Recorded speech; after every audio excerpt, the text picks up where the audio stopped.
Hi everyone, I'm Stephanie Morgenstern, Global Product Manager for Desktop Printers at Zebra Technologies. If you're making the transition from the ZD410 printer over to the ZD411 printer or up to the new premium ZD611 printer, you may be surprised at how easy it is.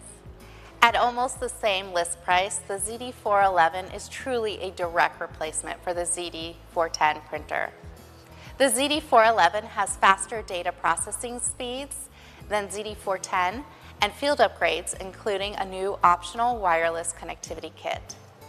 Bluetooth Low Energy is also now standard on all models to allow easy setup with the Setup Utility app.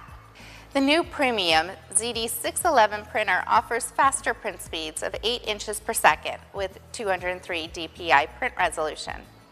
ZD printers are equipped with adjustable gap and blackline sensor to support a wider range of media types. The ZD411 comes in several variations, including a healthcare model. The ZD printer can be used with the desktop battery accessory for standalone printing away from a power source, as well as print kiosk for self-service applications. Thank you for listening to all the advantages of transitioning from ZD410 over to ZD411 and ZD611 printers.